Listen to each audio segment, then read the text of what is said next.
Бетховеннің шәкірті болған қазақ.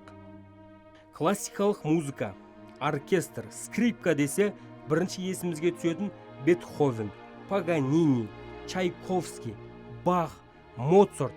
Бұлардың араларында қазақты елестету мүмкін емес. Солай ғой. Бірақ тарихтың қатпар беттерін ақтара келе мүмкін екен деген ойға тап боламыз. Араларына қазақты қойсақ болады екен. Тіпті бірінші орынға қойсақ та артық емес. Өзіміздің қазақ қой. Қазақ домбырадан басқа өзінің төл аспаптарында ғана ойнайды. Ал пианино, скрипка сияқты таңсық аспаптар тек немістер мен американдықтар ойнайтын нәрселер деп айтасыздар. Бірақ қазақтан шыққан алғаш кәсіби дәрежеде скрипкада ойнайтын қазақ бар. Атын айтып, түсін түстемей тұра тұрайын. Бірінші сіздерге дарынды жұмбақ қазақтың скрипкамен байланысты қызықты оқиғасын айтып берейін. Сұрапыл соғыстың кезі. Майданға аттанып кеткен жұмбақ қазақ өз ортасында танымал скрипкашы болады. Ол әр елдің дәстүрлі музыкаларын скрипкаға салып, сұрланған көңілге әр түрлі түс беріп, жандандырып қоятын. Десе де, 1942 жылдың көктемінде аспанда қара бұлт төніп, немістер бетше қаптап, кескіленген соғыс басталып кетеді. Сол соғыста жұмбақ қазақ ауыр жарақат алып, тұтқынға түсіп қалады. Міне, осы сәттен бастап өмірі тарихи фильм секілді күрт өзгереді. Қалай дейсіздер ой? Тұтқында жұмбақ қазақ көрмегенді көреді. Сырқыраған суық, аштық сияқты жаман жағдайларды басынан өткізеді. Өзінің естеліктерінің бірінде адам шөлге де, суыққа да шыдайды екен.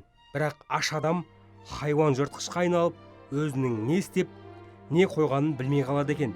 Бір күні оттың айналасына жиналған өзім сияқты тұтқындардың жанына келіп жайғастым. Олар сірә менің жайғасқанымды байқамаған болар. Отқа бір нәрсе қақтап отыр екен. Сөйтсе біреуі адамның еті дәмді болады екен ғой десе, ар жағындағы біреу адамдікі адамға пайдалы болады екен дейді. Мен лоқсып құсып жібердім. Жоғарыда айтқандай жұмбақ қазақтың баласы соғыста мылтықпен емес, скрипкамен жүріп аман қалған екен. Бір күні тұтқындардың барлығын барактың сыртына шығарып, тізіп тұрғызып қояды. Жаңбыр шелектеп жауып тұрған екен. Немістің командирі жандарына келіп, қолдарынан бір нәрсе келетін тұтқындар бір қадым алдыға шығыңдар деп бұйырады. Командир кезектеп сұрап келе жатады. Қолымнан келеді деген тұтқындардың кейбіреуін атып тастап жатыр, кейбіреуі аман. Командир жұмбақ қазақтың қасына келгенде жанындағылары итеріп саптан шығарып жібереді. Командир өткір көзімен жұмбақ қазаққа тесіп жіберердей қарап тұрады. Жұмбақ қазақ скрипкада ойнай алатынын айтып, өлген жерім осы шығар деп ойлайды.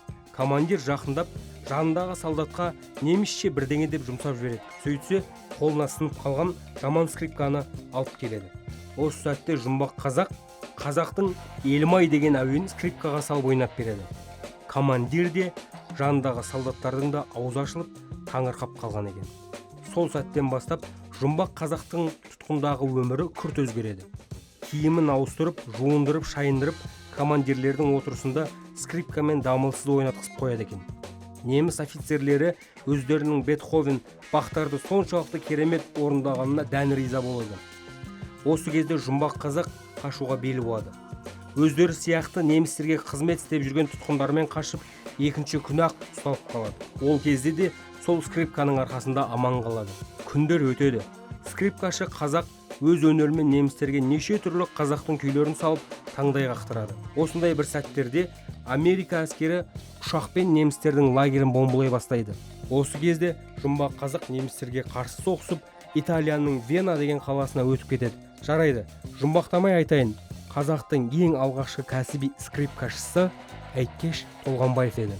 Әйткеш кейіннен Италиядағы ең үлкен филармониясына жұмысқа тұрып, оркестрде алдағы шептегі скрипкашы болады. Италия билігі Әйткешке үй беріп, жағдайын жасайды. Десе де, құстың сүтінен басқасының бәрін ішіп өмір сүрсе де, өз туған жерін аңсаумен болады. Осылай күндер зымырап өтіп жатады. Бір күні радиодан Сталиннің тұтқында болған аман қалған совет солдаттарын елге оралуын өтінеміз. Біз сіздерді асыға күтеміз деген хабарламасын естіп қалады. Сол күні жиналып жолға шығып кетеді. Әттең, елін сағынып, елпілдеп соққан жүрек сананың ойлануына мүмкіндік бермеді. Апталап жүріп Мәскеуден түскенде КГБ қызметкерлері ұстап тергеуге алып кетеді. Сөйтіп қазақтың маңдайына біткен скрипкашыны қинап, ұрып соғып, халық жауы деген кінә артып жібереді. Осыдан оның жағдайы күрт өзгеріп, қатты қиналады. Кейіннен халық жауы атағын Қазақстанның бірінші президенті Нұрсұлтан Әбішұлы Назарбаев алғызып тастайды. Қарап отырсаңыз, айналып келгенде кеңес үкіметі талай қазақтың небір дарынды бәйтеректерінің тамырын шауып тастаған. Абай Құнанбайұлы айтқандай, біріңді қазақ, бірің дос, көрмесең істің бәрі бос. Сол себепті бір-бірімізге қолдау көрсетіп, бірлігімізді сақтай алсақ, алар асуымыз, бағындыратын шыңдарымыз көп болады. Қорыта келе, жаңа Қазақстанда әлемді мойындататын жаңа тұлғалардың шығатынына еш күмән жоқ.